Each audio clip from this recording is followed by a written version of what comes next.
Hello friends, study with BS classes में आपका बहुत बहुत स्वागत है। आज हम भू संचलन के बारे में जानेंगे, अर्थ मूवमेंट के बारे में। कि अर्थ मूवमेंट क्या होता है। ठीक है, अर्थ मूवमेंट को हम बल की उत्पत्ति के स्रोत के आधार पर दो भागों में बांट सकते हैं। कौन कौन से भागों में बांट सकते हैं? पृथ्वी की आंतरिक परतों के आधार पर और बाह्य परत के आधार पर। आंतरिक परतों के आधार पर अंतर जनित भू संचलन रहता है और बाह्य परतों के आधार पर बहिर्जनित भू संचलन रहता है। ठीक है, और बल की तीव्रता के आधार पर भी वर्गीकरण होता है। कम से अधिक क्या होता है? पटल विरूपण संचलन होता है, और ज़्यादा होगा तो उसे हम आकस्मिक संचलन बोलेंगे। ठीक है, अब पटल विरूपण संचलन भी तीन तरीके से होता है। पहला होता है विवर्तनिक संचलन, टेक्टोनिक। दूसरा समस्थैतिक संचलन, आइसोस्टैटिक मूवमेंट। और सुस्थैतिक संचलन, यूसोस्टैटिक मूवमेंट, है ना। ये तीन तरीके से होता है। इसका भी मैं थोड़ा बता देता हूँ। जो विवर्तनिक संचलन होता है, इससे स्थल स्वरूपों की उत्पत्ति होती है। और समस्थैतिक संचलन क्या होता है? जब बाह्य कारकों के प्रभाव से पृथ्वी की सतह पर असंतुलन की स्थिति उत्पन्न होती है, तब समस्थैतिक संचलन के द्वारा स्थल स्वरूप पुनः संतुलन की दशा को प्राप्त करता है। ठीक है, और सुस्थैतिक संचलन क्या होता है? महासागरों में रहता है। एक सेकेंड, महासागरों में होने वाले समस्थैतिक संचलन को सुस्थैतिक संचलन कहते हैं, है ना। इन दोनों में ये अंतर है कि ये महासागर में होता है और ये स्थल मंडल पे होता है। अब हम देखेंगे टेक्टोनिक मूवमेंट्स, है ना, जिसे प्लेट विवर्तनिक संचलन भी कहते हैं। टेक्टोनिक मूवमेंट्स ये दो प्रकार का होता है। बल की दिशा के आधार पर इसका वर्गीकरण दो तरह से होता है। एक तो ऊर्ध्वाधर दिशा में उत्पन्न बल के कारण, और एक होता है क्षैतिज दिशा में उत्पन्न बल के कारण। ऊर्ध्वाधर दिशा मतलब इस तरीके से, और क्षैतिज मतलब इस तरीके से। ऊर्ध्वाधर में क्या आता है? महादेशजनक संचलन होता है, एपीरियोजेनिक मूवमेंट्स। इसमें दो तरह की प्रोसेस होती है। एक तो होता है उत्थान, जिसे अपलिफ्टमेंट कहते हैं, और एक होता है अवतलन, जिसे बोलते हैं सबसिस्टेंस, है ना। ये उत्थान में ऊपर उठ जाता है, और जो सबसिस्टेंस निमज्जन में क्या होता है? नीचे आ जाता है। जो भूआकृति होती है उसके महादेशजनक संचलन के अंतर्गत जब उत्थान की प्रक्रिया के द्वारा स्थलखंड का कोई भाग आसपास की सतह की अपेक्षा ऊपर उठ जाता है, तब महाद्वीपीय पठार की उत्पत्ति होती है। वही निर्गमन के कारण जब महाद्वीपीय मग्न तट जल की सतह से बाहर आ जाता है, तब तटीय मैदान का निर्माण होता है।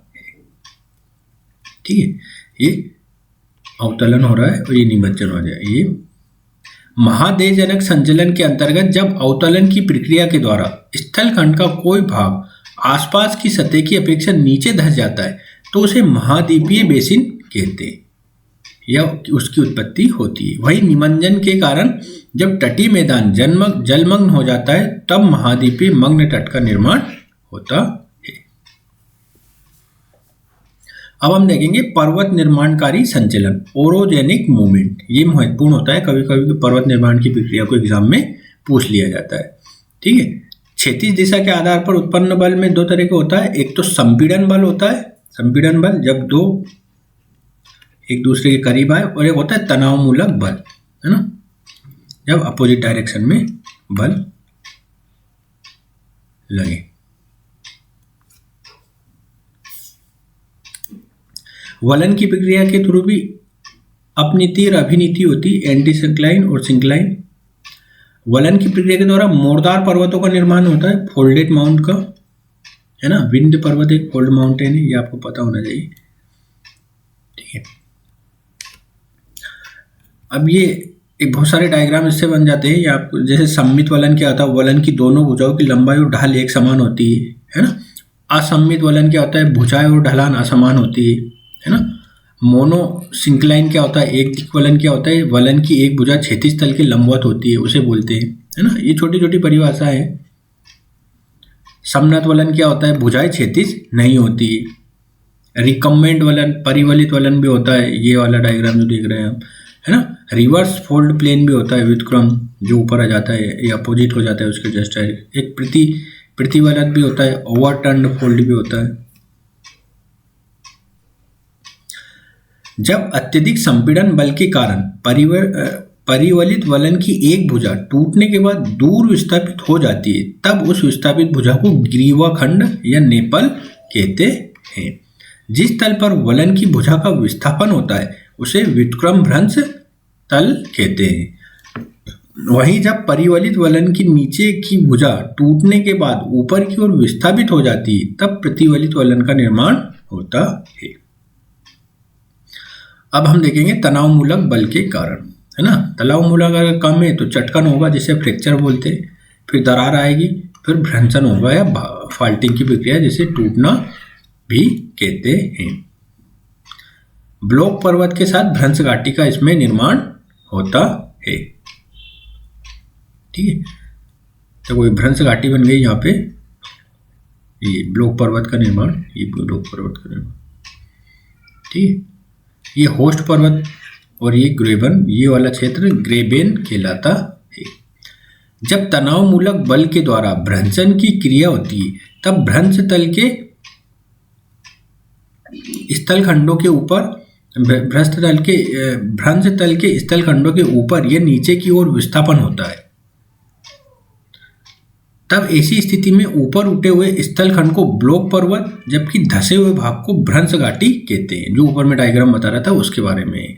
जब किसी ब्लॉक पर्वत के दोनों तरफ भ्रंश तल के आसपास घाटी का निर्माण होता है, तब ब्लॉक पर्वत को होस्ट और घाटी को ग्रेबेन कहते हैं। ये अभी मैं ऊपर बता रहा था, इसका वर्णन है।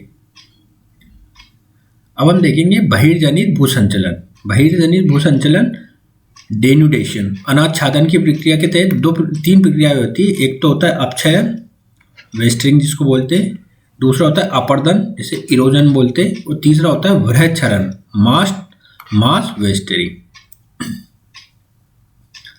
ठीक है, अब चट्टान का हम सबसे छोटे से लेकर ऊपर का क्रम देखते हैं। सबसे पहले पंख आता है, फिर चीका, सिल्ट, रेत, बजरी और गोलास, इस तरह से होता है।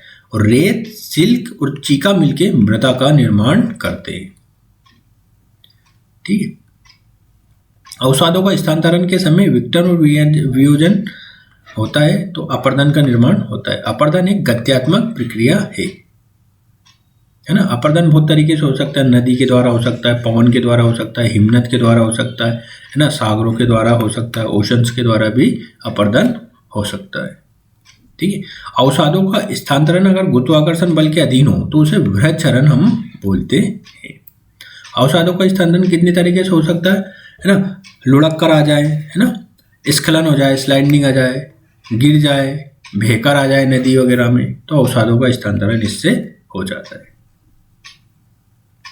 ठीक है, अब मैं आपको ये डिटेल में समझा देता हूँ। अनाच्छादन बहिर्जनित भूसंचलन से संबंधित एक ऐसी जटिल प्रक्रिया है जिसके अंतर्गत अपक्षयन, अपर्दन और वृहच्छरण की क्रियाएं होती है। अपक्षयन मौसम में परिवर्तन के कारण होने वाली एक ऐसी स्थैतिक क्रिया है जिससे चट्टानी संरचना असंगठित होकर अवसादों में परिवर्तित हो जाती है। वहीं अपर्दन के कारकों के द्वारा अवसादों के स्थानांतरण के समय होने वाली विघटन और वियोजन को अपर्दन कहते हैं। जब पर्वतीय क्षेत्रों में गुरुत्वाकर्षण बल के प्रभाव से असंगठित चट्टानों को पर्वत के शिखर से घाटी की ओर स्थानांतरण के समय अपर्दन की क्रिया होती है, तब उसे वृहच्छरण कहते हैं। भूस्खलन वृहच्छरण का एक उदाहरण है। इस प्रकार जहां अपक्षयन एक स्थैतिक क्रिया है, वहीं अपर्दन और वृहच्छरण चट्टानों के वियोजन और विघटन से संबंधित एक गत्यात्मक क्रिया है। मतलब जो इसमें मूवमेंट होता है। अंतर्जनित भूसंचलन के कारण स्थल रूपों की उत्पत्ति होने के कारण इसे रचनात्मक संचलन कहते हैं, कंस्ट्रक्टिव संचलन कहते हैं। वहीं अनाच्छादन के कारण विघटन और वियोजन की प्रक्रिया होने से स्थल स्वरूपों का विनाश होने के कारण ही बहिर्जनित भूसंचलन को विनाशात्मक संचलन कहते हैं। अब चट्टान क्या होती है? चट्टान की परिभाषा अगर लिखेंगे तो खनिज तत्वों के मिश्रण से निर्मित ठोस पदार्थों को हम चट्टान कहते हैं। चट्टान सामान्यतः तीन प्रकार की होती है। आग्नेय चट्टान जिसे हम इग्निशियस रॉक बोलते हैं, दूसरा होता है अवसादी चट्टान, जिसे हम सेडिमेंट्री रॉक्स बोलते हैं। और तीसरी होती है कायांतरित या रूपांतरित चट्टान, है ना, जैसे ये अत्यधिक तापमान या अत्यधिक दाब से ये कायांतरित चट्टान का निर्माण होता है ना। जब देखो पृथ्वी के अंदर से जब मैग्मा बाहर आता है लावा के रूप में, है ना, तो ये लावा जब ठंडा होता है इससे आग्नेय चट्टानों का निर्माण होता है। मैग्मा की अम्लीयता SiO2 जो सिलिका ऑक्साइड की मात्रा के डायरेक्टली प्रोपोर्शनल होती है। मैग्मा का गाढ़ेपन SiO2 के डायरेक्टली प्रोपोर्शनल होती है। मैग्मा का घनत्व इन्वर्सली प्रोपोर्शनल होता है SiO2 का। और चट्टान के गलनांक और क्वथनांक डायरेक्टली प्रोपोर्शनल होते हैं। अब हम एक चार्ट के थ्रू देखते हैं कि मैग्मा में अगर SiO2 की मात्रा कितनी परसेंट है तो मैग्मा का प्रकार क्या होगा, अभ्यंतरित आग्नेय चट्टान का क्या नाम होगा और बाह्य आग्नेय चट्टान का क्या नाम होगा। यदि मैग्मा में 77% से अधिक SiO2 है तो मैग्मा का प्रकार सिल्सिक होगा या एसिडिक होगा। अभ्यंतरित आग्नेय चट्टान कौन सी होगी, ग्रेनाइट होगी। और बाह्य आग्नेय चट्टान रायोलाइट कहलाएगी। अगर SiO2 की मात्रा 55 से 77% है तो मैग्मा का प्रकार इंटरमीडिएट कहलाएगा। और अभ्यंतरित आग्नेय चट्टान डायोराइट कहलाएगी और बाह्य आग्नेय चट्टान एंडेसाइट कहलाएगी। यदि SiO2 की मात्रा 45 से 55% के बीच है तो ये बेसिक और मैफिक कहलाएगा, है ना। ये जो प्रकार है इसका मैग्मा का प्रकार बेसिक और मैफिक कहलाएगा। अभ्यंतरित आग्नेय चट्टान गेबेरो कहलाएगी और बाह्य जो चट्टान है आग्नेय वो बेसाल्ट कहलाएगी। 45% से कम है अगर SiO2 की मात्रा तो मैग्मा का प्रकार अल्ट्रा बेसिक कहलाएगा और अभ्यंतरित आग्नेय चट्टान क्या कहलाएगी, पेरिडोटाइट कहलाएगी। ठीक है, अब हम देखते हैं साइज ऑफ क्रिस्टल भी रेट ऑफ कूलिंग के इन्वर्सली प्रोपोर्शनल होती है ना। जो क्रिस्टल की साइज होती है वो रेट ऑफ कूलिंग के इन्वर्सली प्रोपोर्शनल होती है। आग्नेय चट्टान की संरचना रवेदार होती है, ये महत्वपूर्ण बात है, रवेदार होती है, क्रिस्टल्स में पाई जाती है क्योंकि इनका निर्माण गर्म गले पदार्थ के शीतलीकरण के द्वारा होता है। क्योंकि रवे के आकार का शीतलीकरण की दर से व्युत्क्रमानुपातिक संबंध होता है, इसलिए ही पृथ्वी की अंदर की परतों से सतह के ओर आने पर शीतलीकरण की दर में वृद्धि के साथ आग्नेय चट्टान से निर्मित संरचना में रवे का आकार छोटा होने लगता है। रवे का आकार छोटा होने लगता है। गर्म गलित पदार्थ में जीव के अवशेष के नष्ट हो जाने के कारण ही आग्नेय चट्टान से निर्मित संरचना जीवाश्म रहित होती है ना। जीवाश्म नहीं पाया जाता है आग्नेय चट्टानों में। यही कारण है कि कोयला, खनिज तेल और प्राकृतिक तेल के भंडार की दृष्टि से आग्नेय चट्टान का आर्थिक महत्व नहीं होता है क्योंकि इनमें जीवाश्म नहीं पाए जाते। ठीक, अब ये सब चीजें हैं, इनका इसकी मैंने PDF अपलोड कर दी, ये आप समझ सकते हैं। अब हम देखते हैं अवसादी चट्टानों का निर्माण की प्रक्रिया क्या होती है। पहला चरण, द्वितीय चरण, तृतीय चरण और 4 चरण में इसकी प्रोसेस होती है। पहले चरण में क्या होता है, अपक्षयन के कारण चट्टानें असंगठित होकर अवसादों में परिवर्तित होती है। फिर ये क्या होता है, द्वितीय चरण में अपर्दन के कारकों के द्वारा अवसादों का स्थानांतरण होता है। फिर तृतीय चरण में क्या होता है, अवसादों का विभिन्न परतों में निक्षेपण होता है जिसे हम डिपोजिशन कहते हैं। और चौथा चरण क्या होता है, लिथिफिकेशन या सीमेंटेशन होता है। अवसादी चट्टान का निर्माण होता है, कांक्रीट होने की जो प्रक्रिया कहलाती है, इससे अवसादी चट्टानों का निर्माण होता है। हम कुछ उदाहरण देख लेते हैं अवसाद और अवसादी चट्टान। जैसे बोल्डर से बोल्डर स्टोन बनता है, ग्रेवल से ग्रेवल स्टोन बनता है, सैंड से सैंड स्टोन बनता है, सिल्ट से सिल्ट स्टोन बनता है, क्ले से क्ले स्टोन बनता है, मड से मड स्टोन बनता है ना। लाइम एक रासायनिक परिवर्तन के थ्रू होता है, इससे लाइम स्टोन का निर्माण होता है।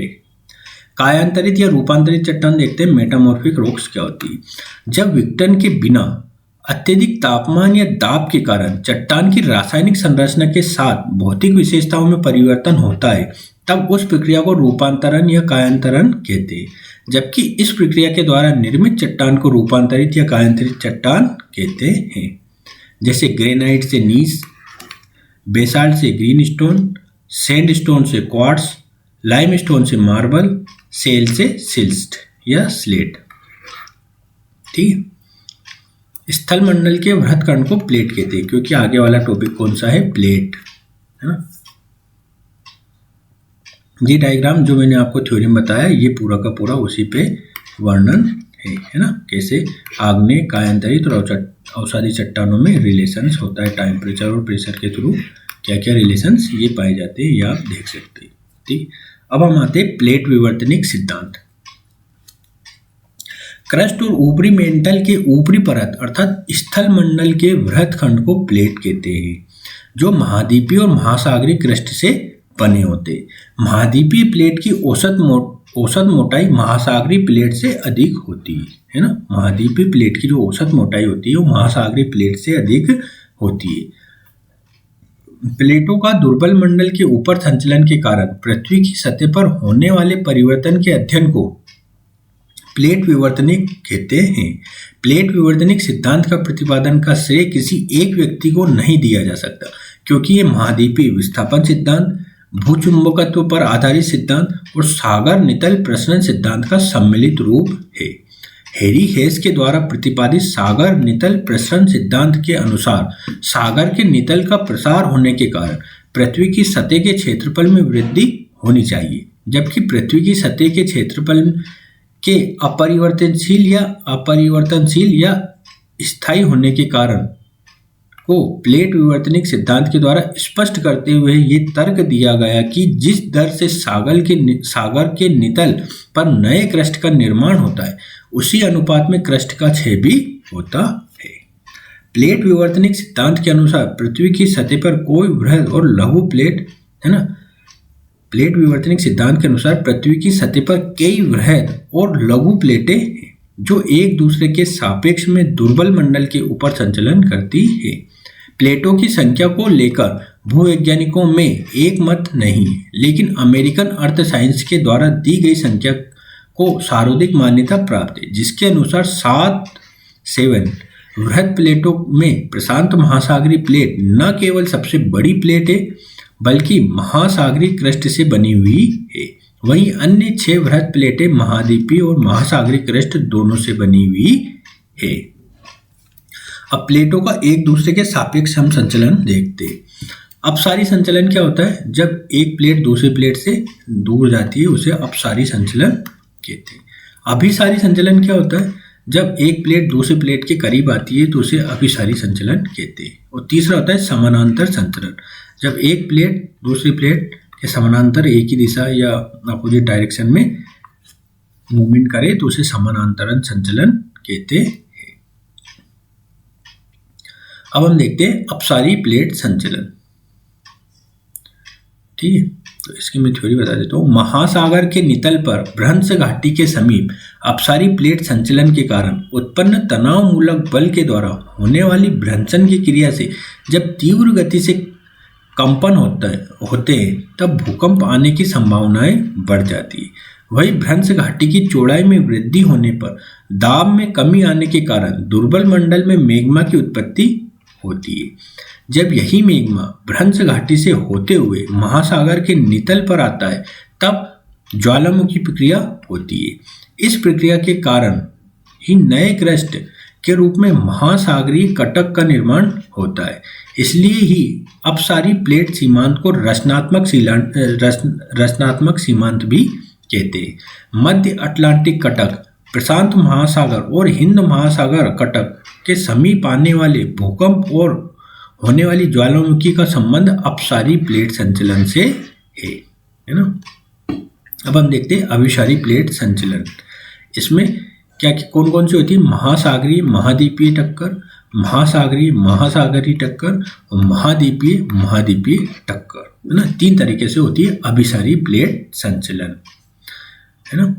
उत्तरी और दक्षिणी अमेरिका में पश्चिम के मोरदार पर्वतीय क्षेत्र में होने वाली भूभौतिकी घटना का संबंध महासागरीय महाद्वीपीय अभिसारी प्लेट सीमांत से है। प्लेटों के टक्कर के कारण उत्पन्न संपीड़न बल के द्वारा होने वाली वलन की प्रक्रिया से ही पश्चिम के तटीय क्षेत्र में मोरदार पर्वत की उत्पत्ति हुई है। अधिक गति और घनत्व वाली महासागरीय प्लेट के मुड़ने के बाद जहां क्षेपण हुआ है वहीं महासागरीय महासागरीय गर्त का निर्माण हुआ है जो महासागर के नितल पर सकरा और सबसे गहरा भाग होता है। महासागरीय प्लेट का क्षेपण के कारण पृथ्वी के आंतरिक परतों के टूटने पर यह भ्रंशन से मोड़दार पर्वतीय क्षेत्र में भूकंप आने की संभावनाएं बढ़ जाती है। अधिक गहराई में जहां क्षेपित प्लेट के तापमान में वृद्धि होने पर क्रस्ट का आंशिक गलन होता है, वहां मैग्मा की उत्पत्ति होती है।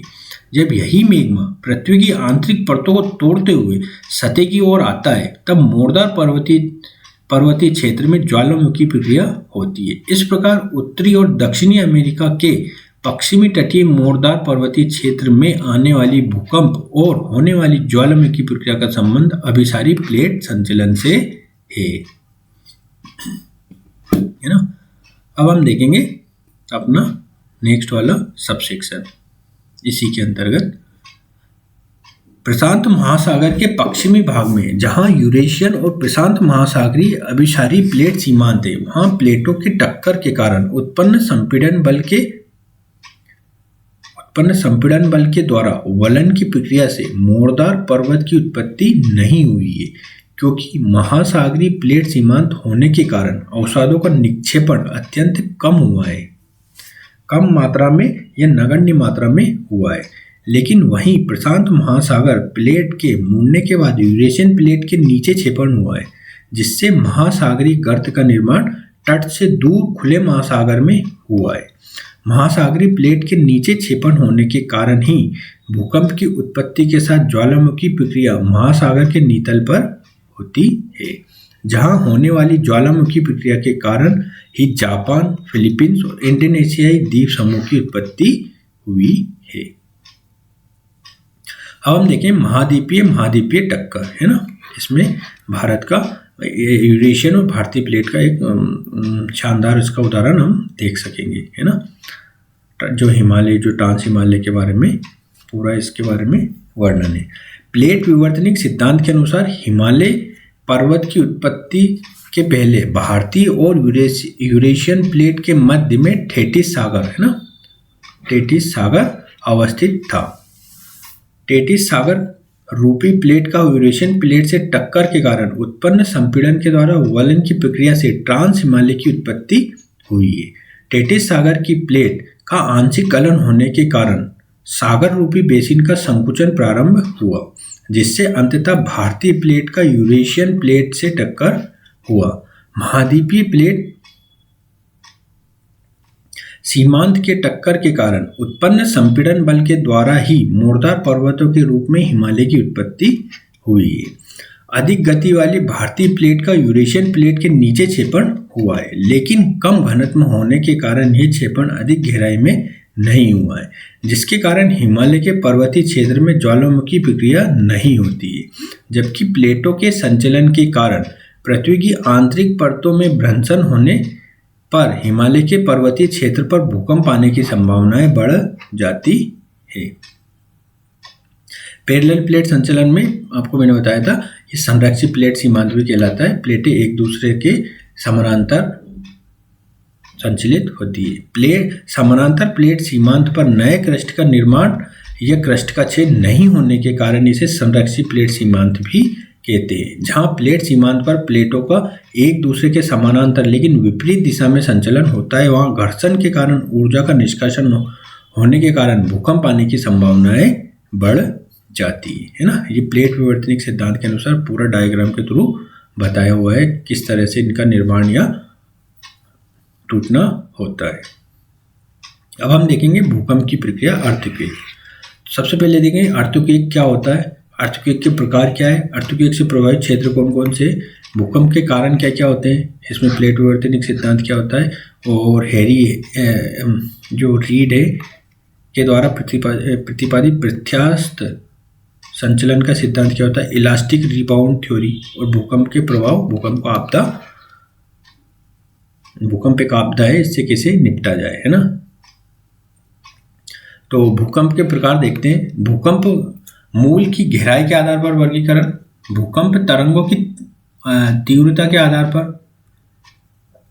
और चट्टानों की संरचना और संगठन के आधार पर। अगर इसकी गहराई 70 किलोमीटर से कम है तो इसे छिछले उद्गम केंद्र का भूकंप कहते हैं। 300 किलोमीटर के लगभग है तो मध्यम उद्गम केंद्र कहलाते हैं, और 700 किलोमीटर से गहरे अगर हैं तो गहरे उद्गम का भूकंप कहलाता है ना।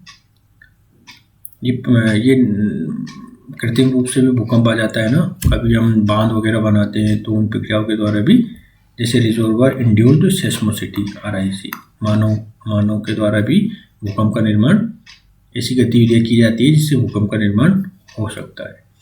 भूकंप अंतर्जात आकस्मिक बल से संबंधित एक ऐसी भूभौतिक घटना है जिसके कारण पृथ्वी की सतह पर तीव्र गति से कंपन होता है। भूकंप की उत्पत्ति जहां होती है उसे भूकंप मूल कहते हैं। भूकंप मूल की गहराई के आधार पर पृथ्वी की सतह पर होने वाले कंपन को छिछले उद्गम केंद्र का उद्गम, जो मैंने बताया था 70 किलोमीटर की गहराई के भूकंप मूल को, और मध्यम उद्गम केंद्र के भूकंप जो 70 से 300 किलोमीटर तक होते हैं, और गहरे उद्गम केंद्र के भूकंप जो 300 किलोमीटर से 700 किलोमीटर तक के होते हैं।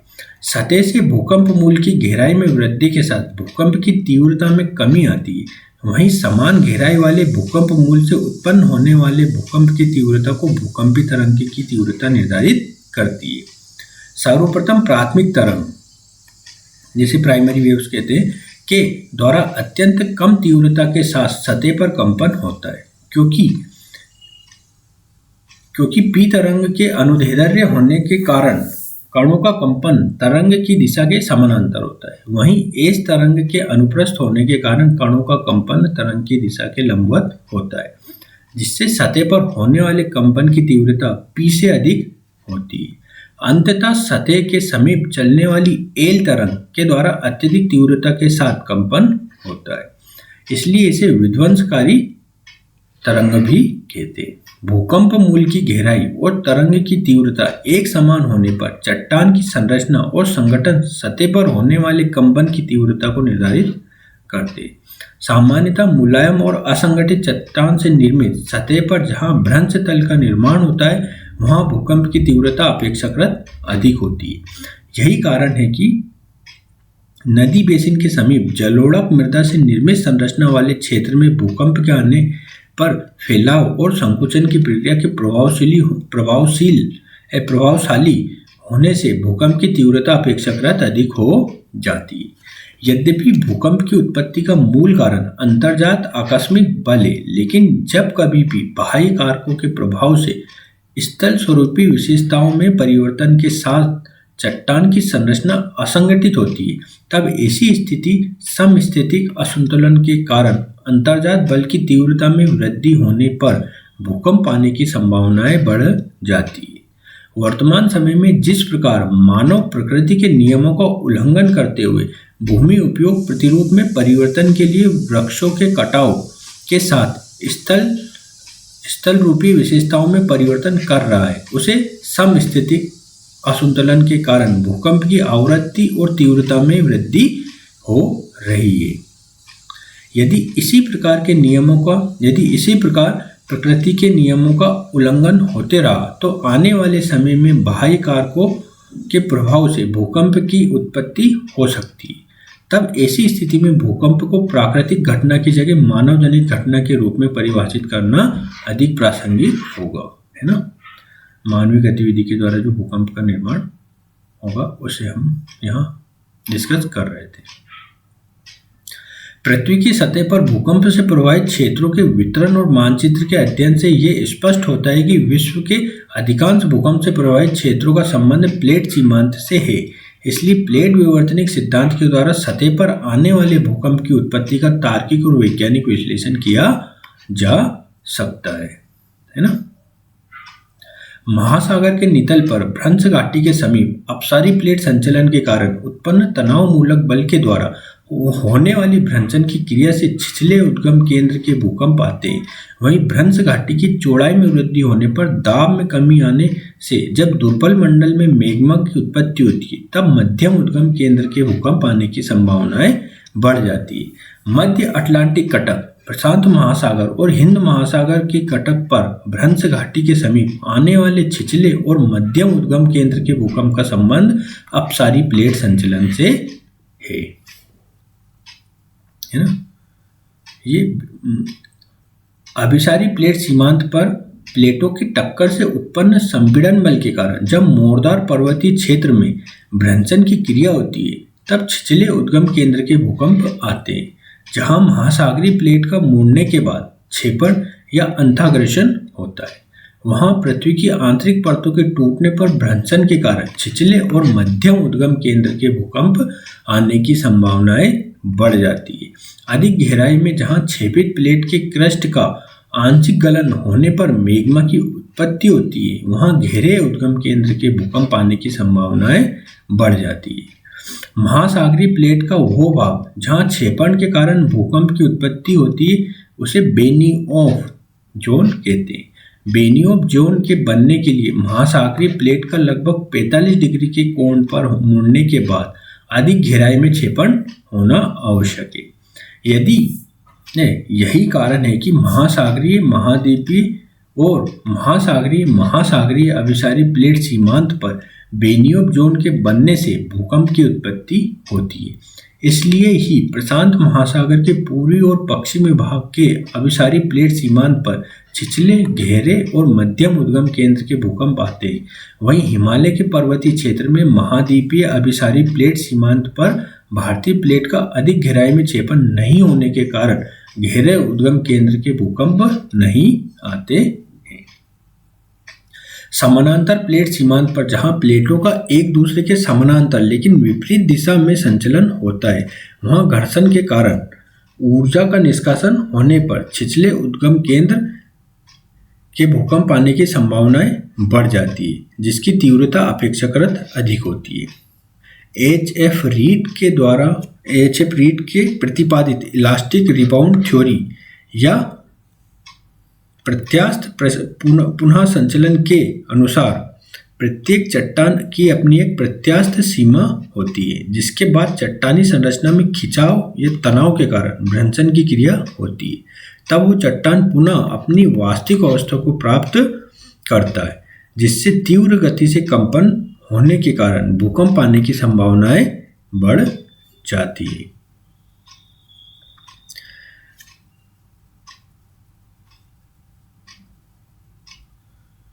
ज्वालामुखी प्रक्रिया के समय जब गलित पदार्थ पृथ्वी की अंदर की परतों को तोड़ते हुए सतह की ओर आता है, तब पहले तीव्र गति के कंपन के कारण भूकंप की उत्पत्ति होती है। यही कारण है कि ज्वालामुखी प्रक्रिया से प्रभावित सभी क्षेत्र भूकंप की उत्पत्ति की दृष्टि से संवेदनशील होते हैं, जबकि भूकंप से प्रभावित सभी क्षेत्रों में ज्वालामुखी प्रक्रिया नहीं होती है। ठीक है, अब हम ज्वालामुखीयता या ज्वालामुखी वोल्केनिज्म अगले वाले वीडियो में देखेंगे। तो आज के लिए बस इतना ही। धन्यवाद।